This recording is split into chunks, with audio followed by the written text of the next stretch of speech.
the shadowed cove. Ella, Mason, and their two best friends, Kayla and Jordan, had been saving for this trip for months. It was their last summer before they each went their separate ways.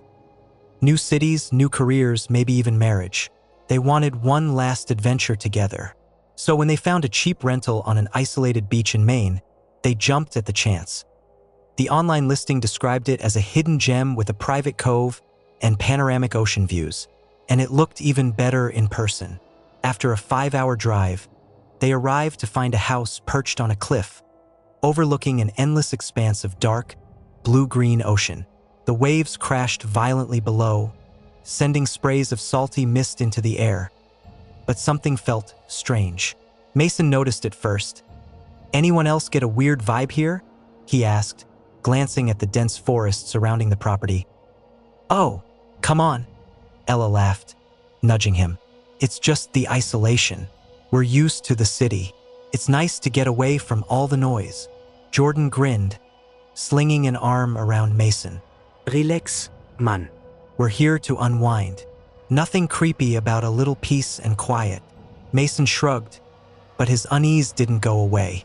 The house was charming, but oddly preserved, like a photograph from a long-ago summer. Faded shells lined the windowsills, and worn nautical decorations were arranged carefully on the walls. It felt like a place where time stood still. After settling in, they decided to explore the beach. Following a winding path down the cliff, they reached a small, secluded cove surrounded by jagged rocks. The beach was dark, almost black, littered with seaweed and smooth stones. It seemed untouched, as if no one had set foot there in years. As they walked along the shore, Jordan stopped suddenly, bending down to pick something up. It was a smooth, glassy stone, dark blue with strange markings etched into it. "What do you think this is?" he asked, holding it up to the light. Kayla squinted at it. "Looks like some kind of carving. Maybe a symbol?" Mason examined it closely. "It's probably nothing, just some beach junk." Jordan pocketed the stone, laughing. "Hey, maybe it's a talisman. You know, like something to keep us safe." The group laughed, but the stone's presence felt heavy, like it carried a story all its own. That night, they started a fire on the beach, listening to the waves crash as the stars emerged one by one. The isolation was thrilling, almost intoxicating, until the sound of laughter, faint and distant, reached their ears. Ella froze. "Did you guys hear that?" They all turned toward the forest, where the laughter seemed to originate. It was high-pitched and unnatural, fading in and out with the wind. "Probably some other tourists," Kayla suggested, but her voice wavered. "In the middle of nowhere?" Mason muttered. "There's no one else around here for miles." The laughter stopped, leaving a haunting silence in its wake. "Let's just go back to the house," Ella said, trying to keep her voice steady. The group quickly agreed, gathering their things and heading up the path in tense silence. That night, Ella couldn't sleep. She kept thinking about the laughter, replaying it over and over in her mind. At around 3 a.m., she heard the unmistakable creak of footsteps in the hallway outside her room. She held her breath, listening as they stopped in front of her door. She waited, her heart pounding, but the door never opened. The footsteps eventually retreated, and she managed to fall into a restless sleep. The next morning, she mentioned it at breakfast. "Did anyone else hear footsteps last night?" "In the hallway." Jordan's face went pale. "I thought I heard someone walking around, too. I thought it was one of you." Kayla shivered. "I heard it, too. I thought it was Mason." Mason shook his head, looking troubled. "I didn't get up, and there's no one else here." The atmosphere was thick with unease, but they tried to brush it off as a case of jittery nerves. They decided to explore more of the area, hoping a day in the sun would ease the tension. But as they walked down the beach, they noticed something chilling. Strange symbols had been etched into the sand overnight, the same markings as on the stone Jordan had found. They formed a crude circle, with each symbol seeming to pull their gaze toward the center, as though daring them to step inside. "Maybe it's some kind of local prank?"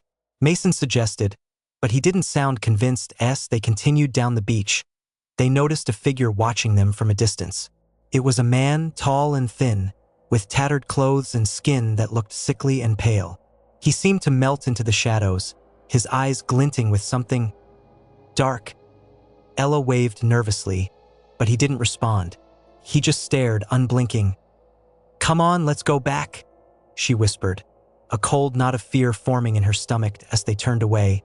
She heard a faint whisper on the wind. "Don't leave." Back at the house, the unease grew. That night, the temperature dropped suddenly, and they huddled around the fireplace. The laughter returned, but it was closer now, almost as if it was coming from the walls. A rhythmic thumping started from the basement below them. Mason went to investigate, despite their protests. He crept down the creaky steps, flashlight in hand. He found nothing but old furniture covered in dust and cobwebs until he reached the far corner of the basement. There, partially buried in the dirt, was a small wooden box. It was old, rotting, and covered in the same strange symbols as the stone. He opened it cautiously, revealing a bundle of old, faded letters. They were brittle, the ink smudged, but he could still make out parts of them. "I'm sorry. Please, forgive me. The stone binds me here, traps me. I can't escape this place, not until—" The last letter trailed off, smeared with something dark that might have been ink or blood. Mason shivered, stuffing the letters back into the box. As he turned to go back upstairs, he felt a cold, invisible hand brush against his neck. When he told the others, they were horrified, but the strange occurrences only intensified. Doors opened and closed on their own. Shadows moved across the walls. The laughter grew louder, joined by faint whispers begging for release. One night, Kayla woke up to find Jordan standing at the edge of their bed, staring down at her. His eyes were vacant, his face slack. "Jordan?" she whispered. Reaching out to touch him, he blinked, as if coming out of a trance. "Kayla? I don't remember getting out of bed." The next morning, they found Jordan on the beach, sitting in the center of the circle of symbols, his eyes glazed over.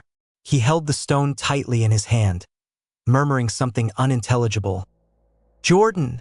Mason shouted, running toward him.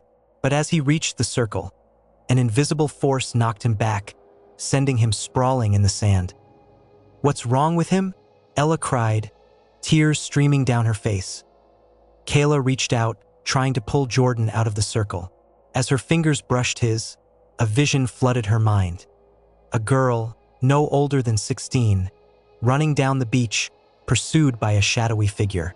The girl stumbled, falling, and the figure loomed over her, a knife glinting in his hand. The vision ended abruptly, leaving Kayla gasping for breath.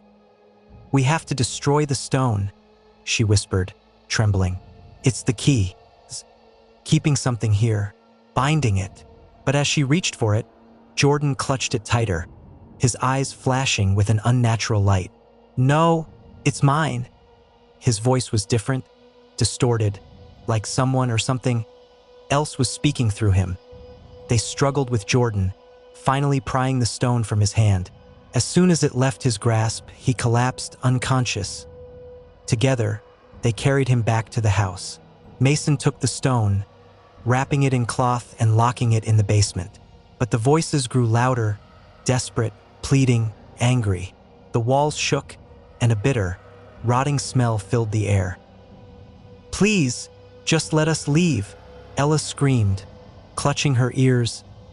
Then, the laughter stopped. The air grew deathly still. A woman's voice, soft and hollow, whispered, "You cannot leave until I am free." Desperate to escape, they decided to return to the cove, thinking the water might weaken the stone's power. Mason held it tightly, feeling its icy weight as they reached the edge of the cliff. The shadowy figure appeared again, blocking their path. His eyes were hollow, his mouth twisted into a cruel smile. "You don't belong here," he rasped, his voice like gravel. "This is her prison, and now it's yours too." Without thinking, Mason threw the stone over the edge of the cliff, watching as it disappeared into the churning waves below. The figure shrieked, a hollow, inhuman sound, and vanished into a swirl of mist, For a moment, everything